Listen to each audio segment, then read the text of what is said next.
ating pong mahal na Sister Belen Velarde, si Ma'am Sherry, Brother Kong Michael, at sa pamilya Velarde, at sa inyo po, brothers and sisters in Christ. Pinagpalang gabi po. Marahil po kayo'y napapaisip kung nasan po ang aking partner. Parehas po tayo. Ganon din po ako. Iniisip ko din po at pinapaisip ng Lord kung nasan po or saan tadyang ako hinugot. At at salamat po sa Diyos at pinapag-antay niya ako sa tamang panahon na kanyang itinakda. Ganun pa man, yamang tayong lahat po ay nagmamahal at umiibig sa ating Panginoon. Ang ating Panginoong Jesus na mismo ang nangako. Hindi niya po tayo pababayaang nag-iisa. Isinugo niya ang banal na Espiritu na siyang ating magiging patnubay, gabay, tagapagturo at tagapagpala ng ating buhay upang tunay nga tayo ay makapag-yes at amen sa ating Panginoon. Amen po ba?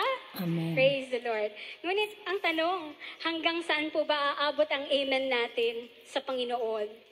Ang sarap lang po mag-amen kapag gusto natin ang pinagsasang-ayunan natin o ito ay marahil kapag naaayon sa ating pabor at kagustuhan o kaya kapag ito ay ating panalangin o kahilingan sa Panginoon. Pero paano po kung may ibang layunin ng Lord sa ating buhay? Ito pong pasimula pa lamang ng taong 2024, sinubok po ang aking pananampalataya. Dahil tulad po ng aking naibahagi noon, ako po ay nagtatrabaho sa BPO bilang call center agent. Ngunit, nang mag-decide na ang aming client na i-pull out ang account dito sa Pilipinas, ay siya namang pagbawas sa demand ng workers or staffing na siyang naging dahilan ng hindi na pagpahintulot sa aking split-off request upang makagampan sa aking commitment sa pagsiserve sa Lord. Salamat po sa Diyos sa regalo ng trabaho at isa po ako dun sa 500 na employees na natira. Bagamat pa-pull out na po yung account. Para po ito ay makatulong sa aking pamilya. Thank you, Lord. Ngunit, ito rin po ang naging sanhi ng aking kalungkutan sapagkat madami akong absences sa gawain ng Lord na umabot ng halos isang buong buwan ng Enero. Lagi ko pong iniiyak sa panalangin at humihingi ng tawad sa Panginoon sa aking mga pagliban o absences sa ating tipanan sa Lord. Nagpapasaliksik po ako ng aking puso sa Panginoon dahil bagaman ang pinag-uukulan ko ng oras ay ang trabaho, naroon pa rin ang aking mithiin at simbuyo ng aking puso na paglingkuran ng Panginoon. Sa tuwing nanonood po ako ng playback, after ng trabaho, mataimtim ko pong dinadalangin na kumilos ang Panginoon sa aking sitwasyon. Dahil gustong-gusto ko na pong mag-serve kasama po ang mga nagagandahan at nagagwapuhan kong ates Kurias. At makaawit muli sa ating Panginoon. Sa loob po ng isang buwan, kinakausap ko ang Lord at pinapaalala sa Kanya na, Tatay, Daddy, Yahweh El Shaddai, na tulad ng sinabi mo po sa Bible, ang sino mang nag-iiwan ng kanyang bahay, mga kapatid, mga magulang, mga anak, o mga lupa dahil sa akin ay tatanggap ng mas marami pa kaysa sa kanyang iniwan. At tatanggap din siya ng buhay na walang hanggan. Hanggang noong 27th of January po, nakapag-decide na po ako na mag-resign sa aking trabaho. Praise the Lord. Bagaman ang isip ko po kung paano po maipagpapatuloy ang pagbabayad ko sa kondo na niregalo ni Yahweh para sa akin, mas nangibabaw at mas naging matimbang, mas higit na naging matimbang ang pagnanais ko na makamit at patuloy na maranasan ang totoong kayamanan. Ito ay ang si Yahweh El Shaddai ay paglingkuran. Dahil tunay nga naman na lahat po tayo nag-amen sa Lord. Tayo pong lahat na nag-amen sa Lord. Tulad ng ating mahal na punong lingkod na patuloy na binibiyayaan ng buhay at kalakasan. Salamat sa Lord. Ang sagot ng Lord sa atin, tiyak yun, hindi niya po tayo pababayaan. Natutunan ko po, praise the Lord, natutunan ko po na ang pag-amen sa Lord ay pag-amen sa Kanyang the best na kalooban at hindi lamang kapag naayon sa aking kagustuhan. We say yes to the Lord and with faith, we say, Lord, if this is your will, so be it. Let your will be done. Amen! To God be the glory. Praise the Lord. According to Praise the Lord. Nakaka-bless po ang mga patotoo, lalo na po ang patotoo ni Sister na isang choir, gospel choir po ng gawain niya El Shaddai, Summer Solo, sa Ambel, na siya pala ay nagtatrabaho sa call center.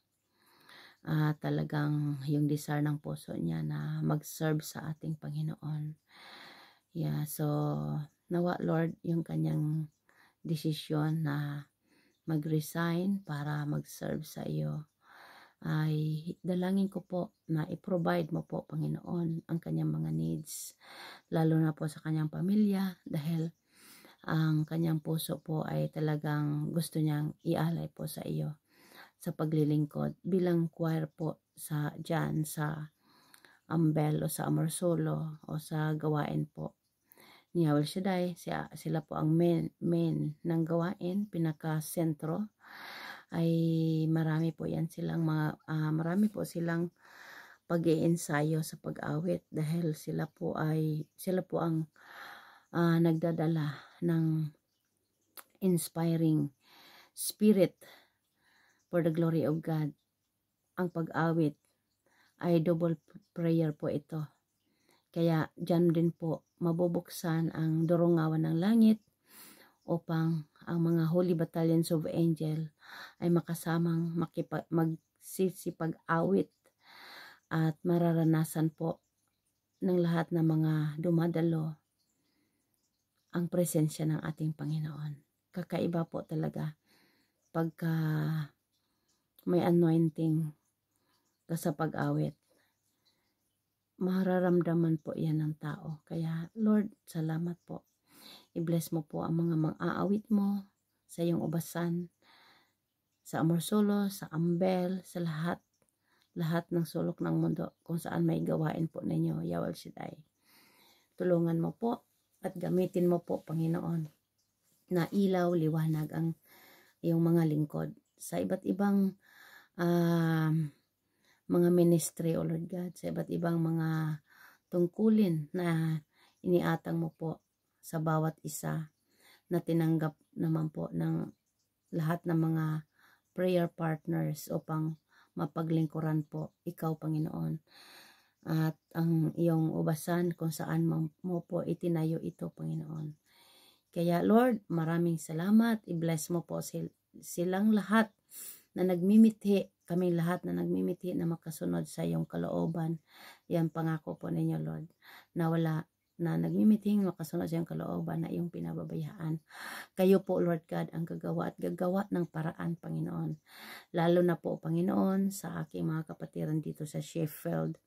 Yes, Lord, di ko man sila ma-mention ang mga pangalan, but kilala mo po sila, Panginoon, kung sino-sino po sila narito sa ating puso, O God.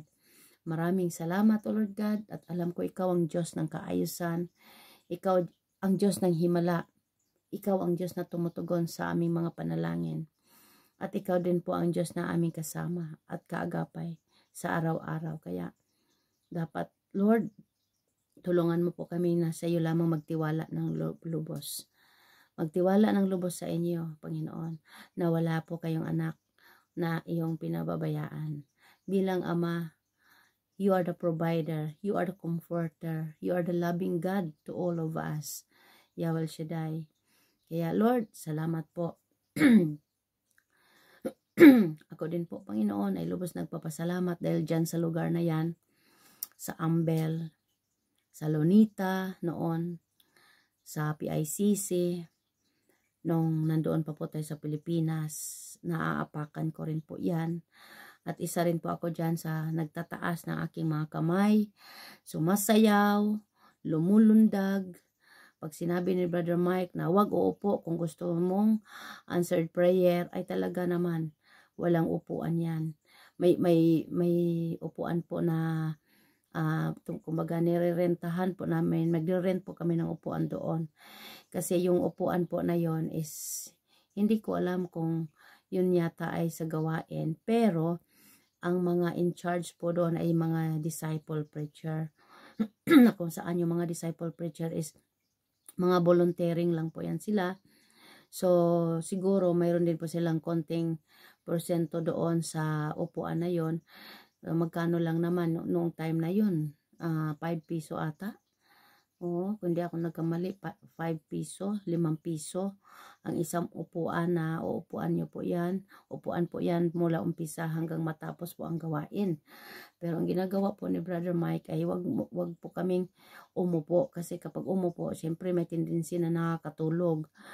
Lalo na po sa healing message. Noon po kasi si Brother Mike, pag nagtutok po siya noon, napakahaba po ng talk niya. Minsan umaabot ng 2 to 3 oras, minsan mahigit pa. Pero ang mga tao ay talagang inspired na inspired. So yun ang ginagawa po ni Brother Mike.